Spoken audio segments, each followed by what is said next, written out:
Sierra de Historias, con Alberto Garín.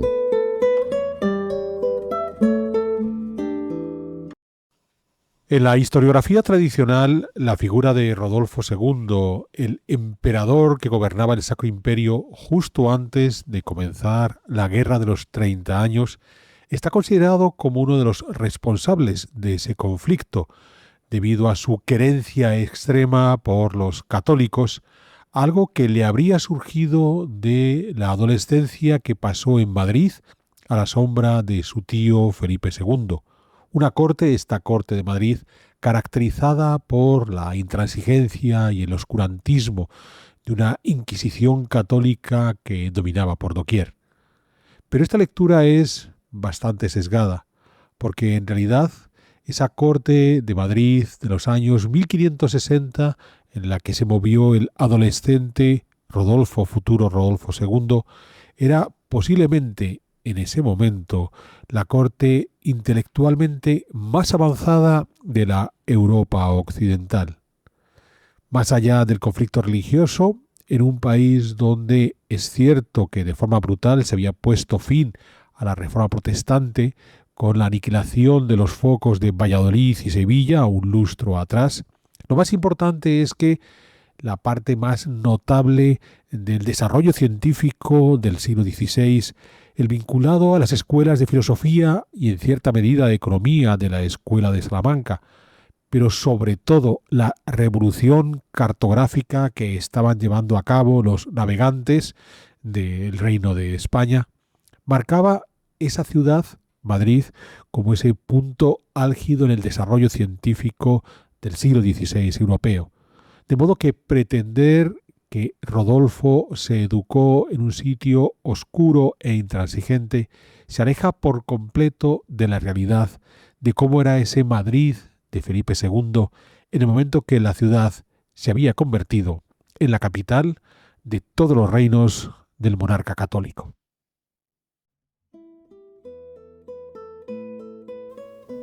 En 1555, el rey Fernando I, en nombre de su hermano el emperador Carlos V, firmó la Paz de Augsburgo, que aparentemente puso fin al conflicto entre católicos y luteranos en el Sacro Imperio Romano.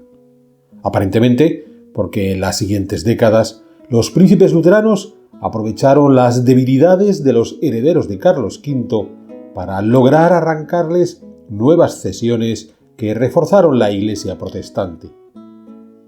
El rey Fernando sucedió como emperador a Carlos V y no fue capaz de evitar esas cesiones, en espera de que concluyese el Concilio de Trento, que ofreciese los argumentos teológicos que permitieran desmontar las tesis luteranas. Fernando I murió en 1564, poco después de concluir ese Concilio de Trento. Debería haber sido su hijo y sucesor, Maximiliano II, quien hubiera puesto en marcha esas decisiones de Trento. Pero Maximiliano, pese a haberse educado en la tradición católica y haber llegado a ser regente de España entre 1548 y 1551, se había acercado al partido luterano debido a la enemistad que se abrió entre Maximiliano y su tío Carlos V a partir de 1551, cuando el emperador quiso quitarle la mayor parte de la herencia a su sobrino.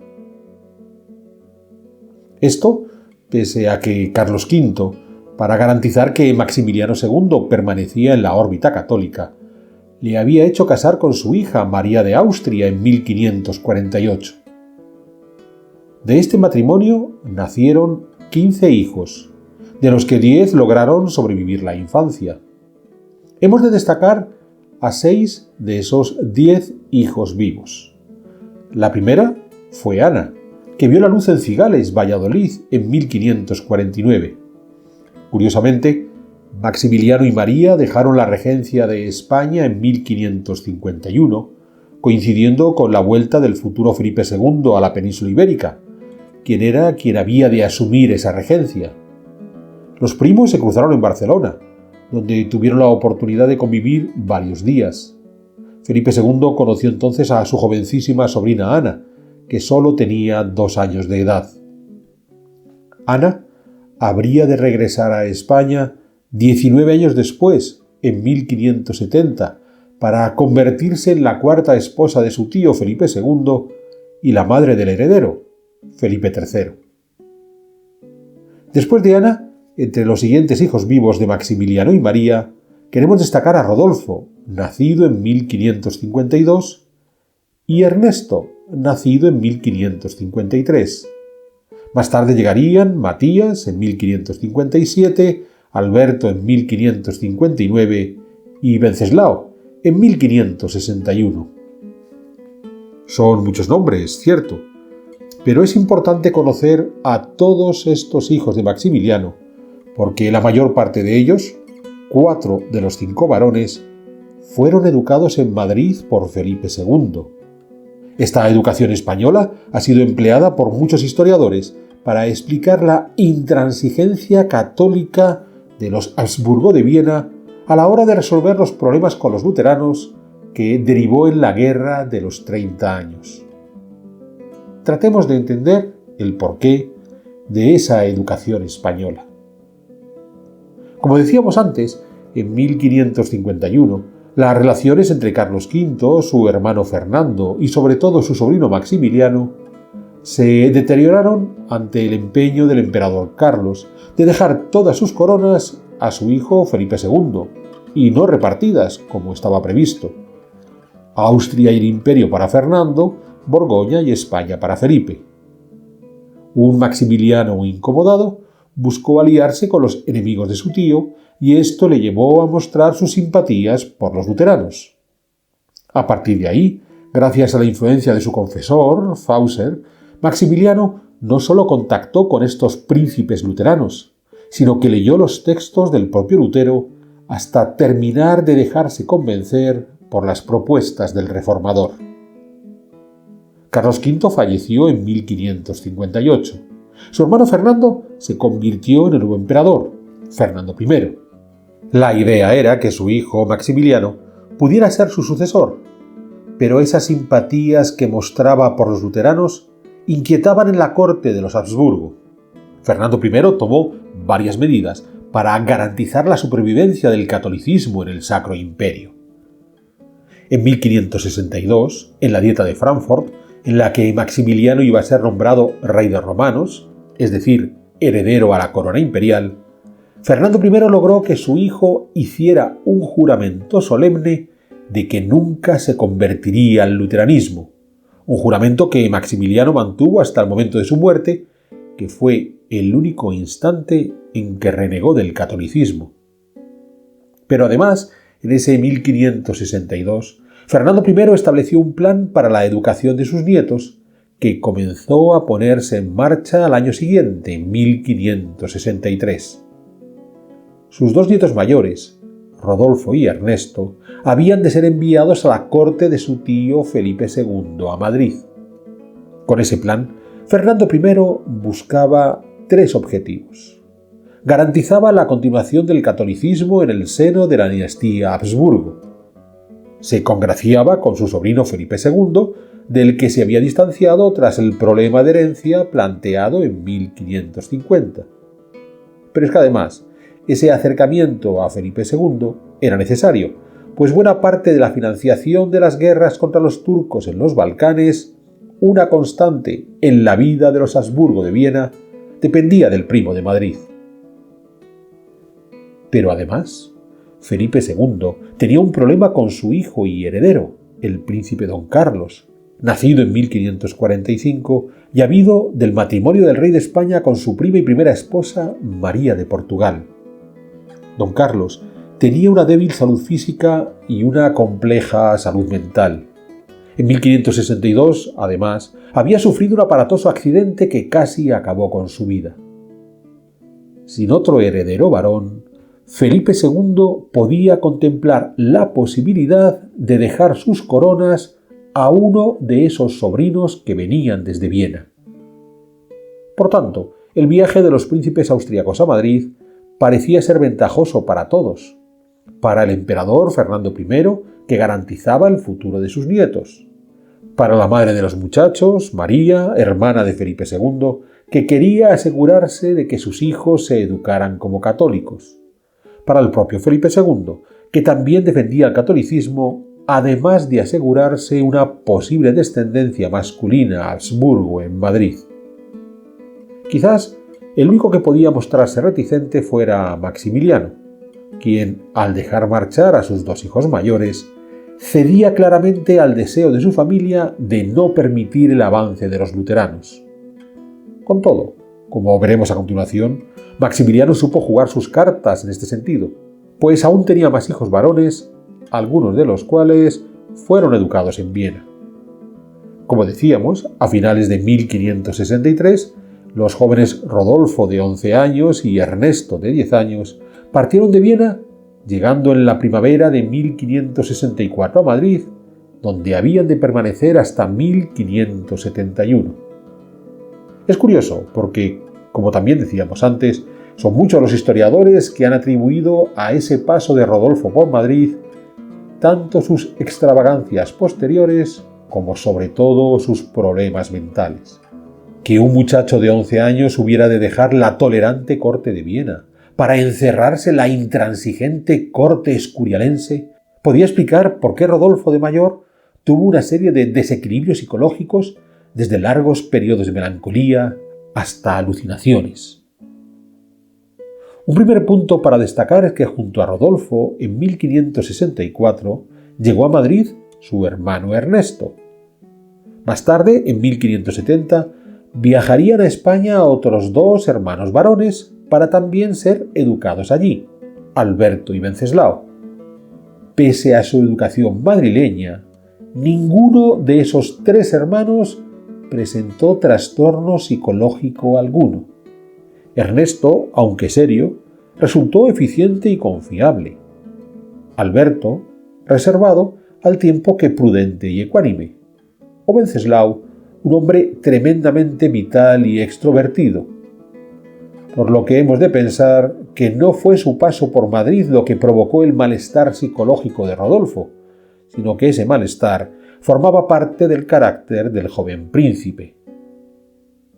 Habrá quien considere que esos trastornos podían ser hereditarios, más allá de los problemas mentales del príncipe don Carlos, hijo de Felipe II y primo de Rodolfo.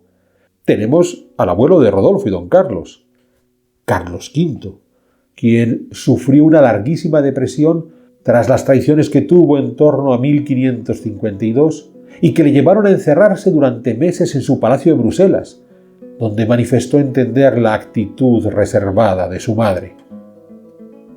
Hablamos, por supuesto, de la reina Juana, equivocadamente conocida como la Loca, cuyo fuerte carácter la llevó a momentos de cólera que alternaba con situaciones de profunda melancolía, una actitud que podía recordar a la abuela de la propia Juana, Isabel de Portugal, la madre de Isabel la Católica. Isabel de Portugal, sobre todo tras la muerte de su esposo Juan II, cayó en una profunda melancolía que derivó hacia brotes psicóticos y delirios. Es decir, que en la genealogía de Rodolfo había unos cuantos antepasados, su abuelo Carlos, su bisabuela Juana, la trastatarabuela Isabel de Portugal, que habían sufrido en un momento dado de estos procesos de melancolía que podían explicar los trastornos en concreto de Rodolfo y no de sus hermanos. Rodolfo sí podía haber heredado esa genética de trastorno psicológico al margen de su estancia en Madrid. En este sentido, con todo, hemos de pararnos a pensar que si conocemos estos periodos de larga melancolía, es precisamente porque afectó a reinas y reyes. Posiblemente, si hubieran sido pobres labriegos, no solo no tendríamos documentadas sus melancolías, sino que hemos de preguntarnos hasta qué punto un profundo melancólico podría sobrevivir entre el común de la gente del siglo XVI o la dejadez a la que se sometían, lejos del cuidado de los criados de la corte, haría que muriesen con relativa facilidad. Con esto quiero decir que tendemos a exagerar ese trastorno psicótico de los Trastámara y los Habsburgo, Es conocido porque lo sufrían los reyes y al ser reyes cuidaban de ellos, incluso cuando se abandonaban por completo, pudiendo vivir muchos años, como la reina Juana, que llegó hasta los 75 años. En cualquier otra persona, sus vidas habrían sido más dificultosas, más breves, posiblemente sin posibilidad de casarse y tener hijos, y con ello su incidencia real ínfima. No porque la melancolía fuera una enfermedad de los reyes, sino porque solo los reyes, aun siendo melancólicos, sobrevivían, es decir, podían permitirse ser melancólicos y salir adelante. Mas regresemos a Rodolfo y sus hermanos en su estancia en Madrid, dejando claro que poco tiene que ver ese paso por España con el hecho de que Rodolfo tuviera ciertos desequilibrios psicológicos. Otro defecto que se ha cargado en el futuro de Rodolfo de su vida madrileña fue la educación recibida. En principio, se ha querido comparar la tolerancia de la corte vienesa, donde convivían luteranos y católicos, con el visto bueno de Maximiliano II, frente a la intransigencia de la corte española, donde la Inquisición buscaba cualquier atisbo de herejía para acabar de raíz con él. Hemos de pensar que cuando llegaron los infantes austríacos, ya se había acabado con los dos grandes focos luteranos en España, el de Valladolid, cuyos líderes fueron ejecutados en 1559, y el de Sevilla, reprimido entre 1559 y 1562. Los autos de fe no se frenaron por ello, pero sí el número de ejecutados, que se redujo de manera notable, en esencia, extranjeros que eran ajusticiados una vez concluido el auto de fe y ya sin la presencia de las autoridades. Existe la leyenda de que Rodolfo fue obligado por su tío Felipe II a ser espectador de uno de estos autos de fe, donde el joven quedó traumado al ver cómo quemaban en la hoguera a los ejecutados. Pero es falso. Los infantes austríacos nunca estuvieron presentes en ningún auto de fe en Madrid y sus alrededores en los años que estuvieron en España, en esencia, porque en esos años no se celebró ningún auto de fe público ni masivo. Por supuesto que la Inquisición actuaba, buscando sobre todo judaizantes y moriscos que seguían practicando el Islam, además de sodomitas o bígamos. Algunas de estas prácticas podían conllevar a la condena a muerte del relapso, por su empeño en reincidir en el error o el pecado. En definitiva, la Inquisición actuaba tanto como guardián de las esencias católicas al tiempo que policía de la moral. ¿Hasta qué punto eso generaba cierta desazón en una sociedad como la española, bastante homogénea, precisamente por las acciones inquisitoriales de la década anterior? Esta pregunta es pertinente si queremos comparar la corte de Madrid con la supuesta tolerante corte de Viena. En Austria, en tiempos de Maximiliano II, el porcentaje de luteranos era realmente elevado, y estos habían de compartir los espacios públicos con los católicos. La idea es que aprendieron a convivir. Pero sabemos, en tiempos de Maximiliano II en Viena, de los roces que podían darse en el momento de celebrarse procesiones públicas o las peleas entre estudiantes protestantes y católicos a puñetazos en la universidad. Es decir, en Madrid era difícil que alguien pelease por un motivo religioso. En Viena no era infrecuente. España no terminó desangrándose por esos motivos religiosos durante décadas. Austria y el Sacro Imperio sí. ¿Hasta qué punto podemos hablar entonces de tolerancia en Viena, donde había un conflicto larvado que emergía con regularidad y que terminó provocando una guerra de 3 décadas, como contrapunto a la intransigencia madrileña? Más si tenemos en cuenta que Rodolfo y sus hermanos podían regresar a Austria reafirmados en sus principios católicos, unos principios que en la propia Viena estaban volviendo a crecer gracias a la labor de los jesuitas. Si yo, como luterano, veo que mi fe está retrocediendo porque la fe rival, a través de esos jesuitas, está logrando nuevos adeptos, quizás termine por acusar a esos jesuitas de la más retorcida leyenda negra. Pero no hemos de olvidar que los jesuitas se empecinaban en reconvertir al catolicismo mediante la educación, y los luteranos terminaron por tomar las armas para mantener su fe en el momento que ya no pudieron apelar a la razón. Es decir, la Reforma ya retrocedía en Austria cuando Rodolfo llegó allí tras su paso por Madrid. No fue la intransigencia madrileña con su aditamento inquisitorial lo que hizo que el Austria de Rodolfo regresara al catolicismo. Los austriacos estaban volviendo al catolicismo y Rodolfo encontró esa vuelta de lo más pertinente, pensando en el modelo de fe y también de paz religiosa que había visto en Madrid. Porque además de esa estancia en Madrid, Rodolfo obtuvo un añadido que supera este debate religioso.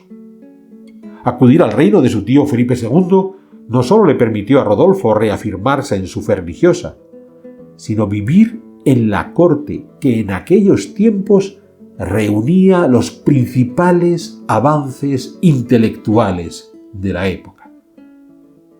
Aquí también hemos de desmontar la leyenda negra en torno a ese brillo intelectual que parecía darse por toda la Europa occidental con distinguidos monarcas humanistas frente al oscuro y retrógrado Felipe II.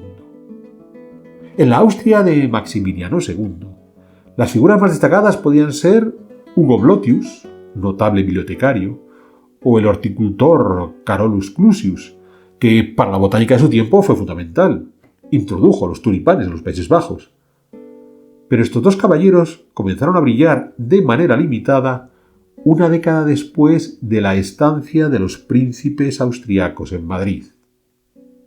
Francia se hallaba sumida en plenas guerras de religión, y aunque en las sierras de historias que hemos hecho al respecto hemos podido hablar de algunos eruditos interesantes como Juan Bodino o Michel de Montaigne, sus voces no tuvieron mucho recorrido en ese momento.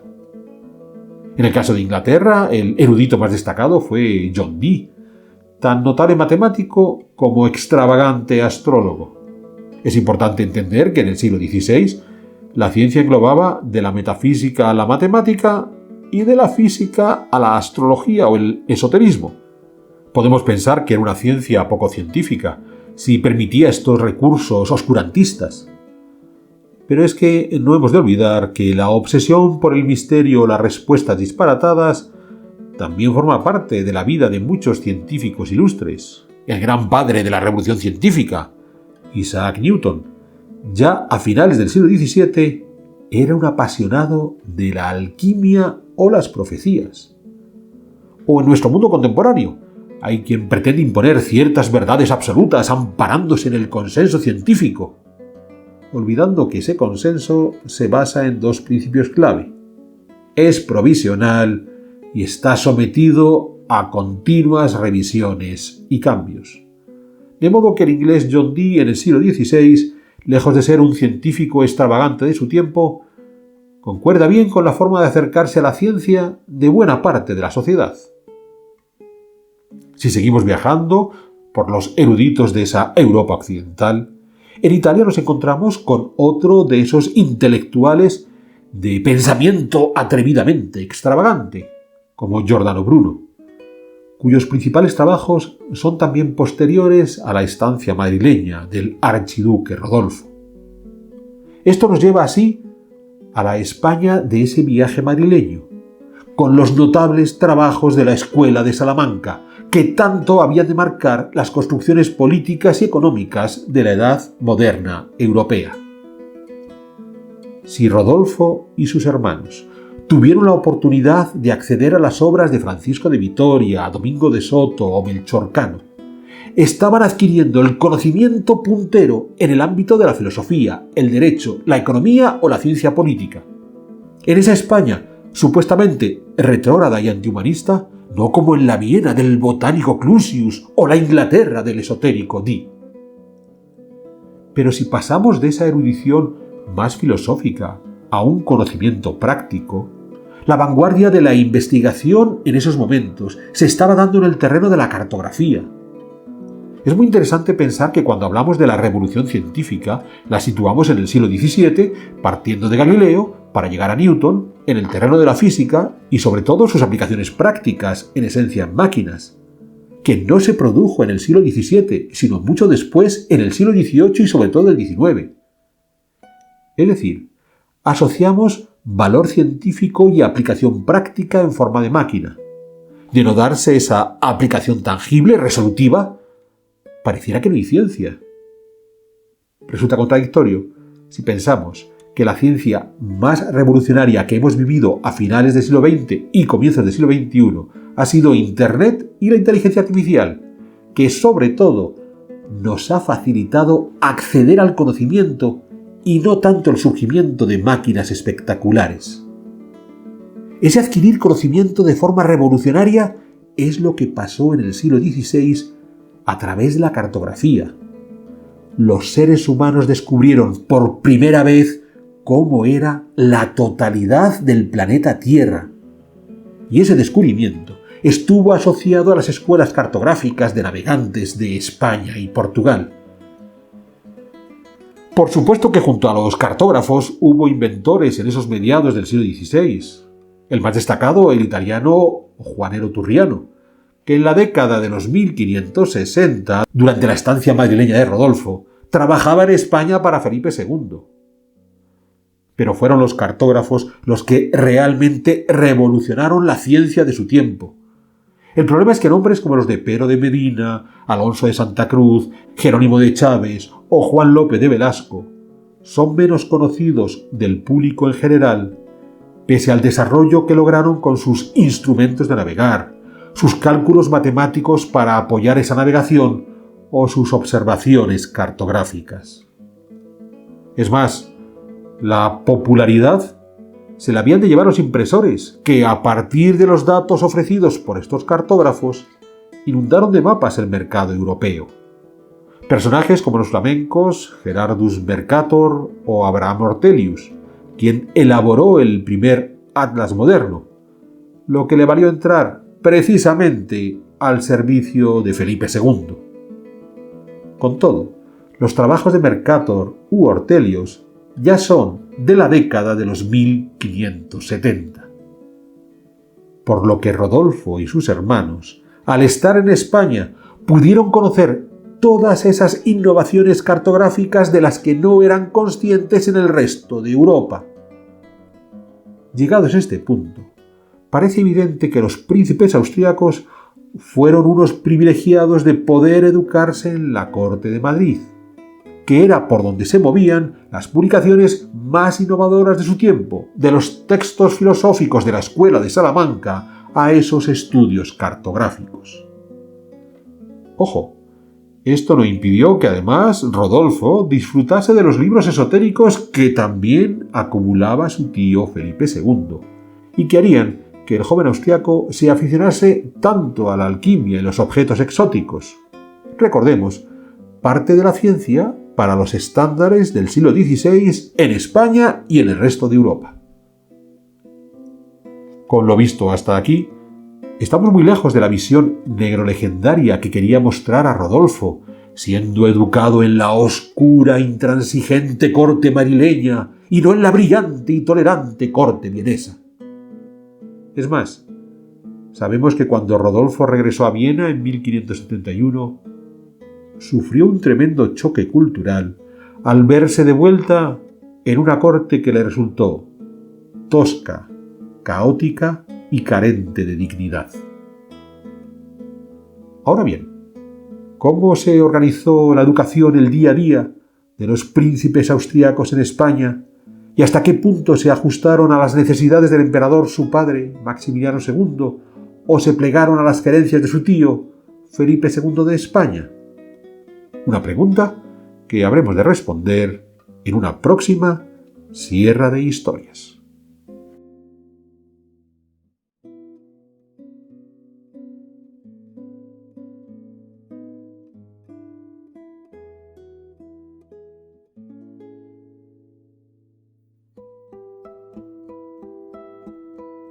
¿Quieres incorporarte a la comunidad de Sierra de Historias? Pulsa el botón Unirme, apóyanos con tu contribución y conviértete en miembro de nuestro canal.